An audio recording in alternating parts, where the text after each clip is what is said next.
Hello viewers, আসসালামু আলাইকুম। আশা করি আপনারা ভালো আছেন।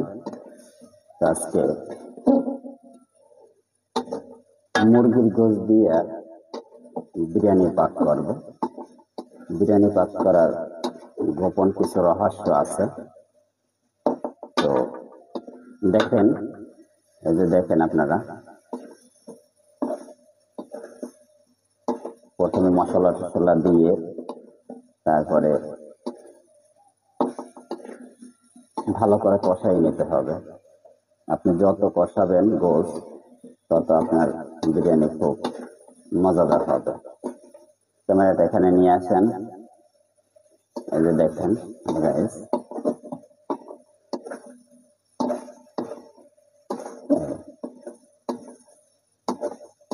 তো সকলের উদ্দেশ্যে বলতেছি যে অনেকে বিরিয়ানি পছন্দ করেন রেস্টুরেন্টে যে খান, কিন্তু বাসা বাড়িতে যদি আপনি বিরিয়ানি তৈরি করে খেতে পারেন, তো সেটা অনেক সুস্বাদু হবে। তো গোপন কিছু রহস্য আমি আপনাদেরকে বলবো। প্রথমে মশলা টসলা দিয়ে আদা, জিরা, তেজপাতা, তারপরে হলুদ, মরিচ এবং অন্যান্য মশলা দিয়ে ভালো করে কষাইতে হবে। কষাবার পরে আপনার গোশত দিয়ে দিতে হবে। গোশতটা ভালো করে কষাইতে হবে এবং দেখেন, পোলাও চাল দিয়ে আজকে বিরিয়ানি পাক করবো। ওই যে পোলাও চাল, ওই যে দেখেন ওখানে, ওই যে পোলাও চালটা, হ্যাঁ ওখানে পোলাও চালটা রাখা আছে। তো ধুয়ে ভালো করে শুকায় রাখতে হবে। এখন আমার গোশত কষানো শেষ। এখন আমি যে কাজটা করব, গোশত কষাইতে কষাইতে কিন্তু আমার গোশত সিজে গেছে। হালকা একটু পানি দেব। এখন এই যে পানি দিলাম।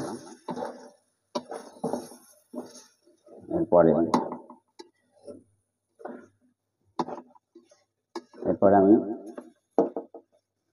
চাল দিয়ে দেবো। দেখবেন যে কিভাবে আমি চাল দিই। এই যে চালটা আমি ভালো করে ধুয়ে আমি রেখে দিয়েছিলাম। তখন আমি চালটা দেবো। চাল দিয়ে দিলাম। চাল দেওয়ার পরে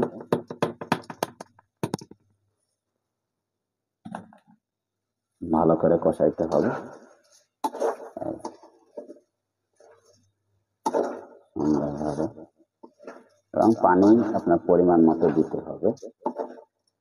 আপনি যদি পরিমাণ মতো পানি নেবেন, পানিটা যদি বেশি দিয়ে ফেলেন, সেক্ষেত্রে আপনার যেটা হবে ঝরঝরে হবে না। আর আপনি পরিমাণ মতো যদি পানি দিতে পারেন, আপনার পোলাওটা কিন্তু ঝরঝরে হবে। তো আশা করি আজকে চমৎকার একটা বিরিয়ানি হবে।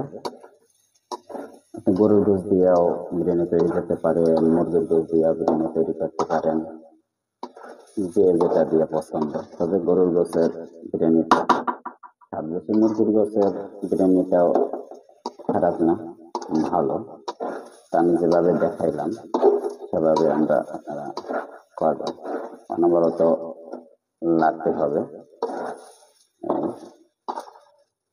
পরবর্তীতে আপনাদের দেখাবো। এই যে দেখেন কিভাবে কালারটা চলে আসছে বিরিয়ানি। তো এইভাবে নাড়তে হবে, অনেকক্ষণ নাড়তে হবে। নাড়ার পরে যখন একটু ভাজা ভাজা হয়ে যাবে, তখন আপনার পানি দিতে হবে এবং নাড়তে হবে। আপনি যদি না নাড়েন, নিচ থেকে কিন্তু পুড়ে যাবে। পাতিল যখন পুড়ে যাবে, তখন আপনার বিরিয়ানিটা ভালো লাগবে না। হ্যালো গাইস, এখন দেখবো যে বিরিয়ানিটা এখন কি অবস্থা। তো সুন্দর মতো ঢাকনা দিয়ে রাখছিলাম। আলহামদুলিল্লাহ, কত সুন্দর একটা কালার। চলে আসছে, কালারটা সেই সুন্দর।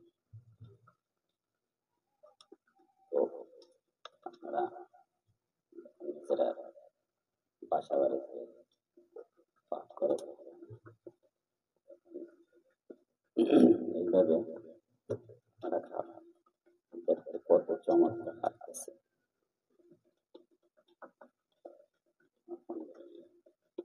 ঝরঝরে হয়ে গেছে, চমৎকার।